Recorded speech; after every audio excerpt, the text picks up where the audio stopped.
मैंने पूरी कोशिश की, लेकिन अलीज़े का इलाज इससे ज़्यादा मुमकिन नहीं है।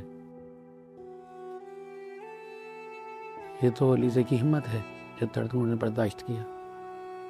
मैं तो उसकी व्हीलचेयर से हमेशा के लिए जान छुड़वाना चाहता हूँ। ताने देने का कोई मौका नहीं छोड़ती आप। तो तुम क्या चाहते हो, सर पे बैठा लूं?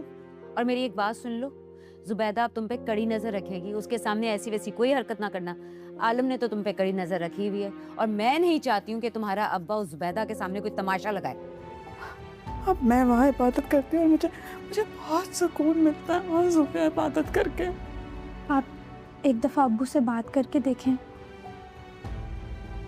कोई फायदा नहीं है, सुने सही मुझे तकलीफ देने के लिए कर रही है। रहमान ड्रामे के आने वाले एपिसोड में देखेंगे क्या जुहैब सारी कोशिशों के बावजूद भी अलीज़े को पांव पर खड़ा कर पाएगा, क्या आलम जुबैदा को रुमैसा से दादी का कमरा वापस लेकर देगा। तो आने वाले एपिसोड में यही देखने वाले। जब बारी त्रिशे को ब्लैक सूट में देखेगा तो त्रिशे बड़ी प्यारी लग रही होगी, जिस पर त्रिशे बारी से कहेगी मुझे इस तरह ना देखो, नजर लग जाएगी। बारी कहता है तुम कह तो ठीक रही हो।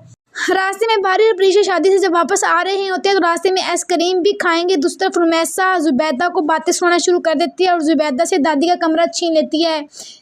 जुबैदा अपनी बेटी जोबी से जाकर कहती है कि बेटा मैं दादी के कमरे में इबादत करती हूँ और मुझे बड़ा सुकून मिलता है, मुझे ऐसा लगता है दादी मेरे पास बैठी हुई है। अब मुझे कुछ समझ नहीं आ रहा कि मैं क्या करूँ, मैं रुमैसा से अपना कमरा वापस कैसे लूँ।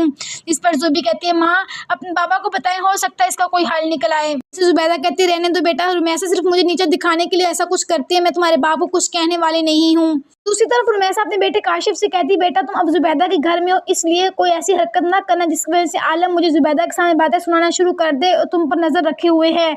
ये सुनकर काशिफ कहता है कि अम्मी आप मेरे पीछे ही पड़ रही हैं, आप कोई कसर नहीं छोड़ती मुझे जलील करने की। तो जुहैब से डॉक्टर कहता है कि हमने बड़ी कोशिश की लेकिन अलीज़ा कभी अपने पाँव पर खड़ा नहीं हो सकती। तो जुहैब ये सुनकर बड़ा परेशान हो जाता है। नाज़रीन आप बताएं क्या अलीज़ा कभी अपने पाँव पर खड़ी हो पाएगी, क्या जुहैब अपनी कोशिश के साथ अलीज़ा को पाँव पर खड़ा कर सकता है। नाज़रीन आप हमारे चैनल को लाइक और सब्सक्राइब करें ताकि अगली वीडियोस आप तक पहुंच सके।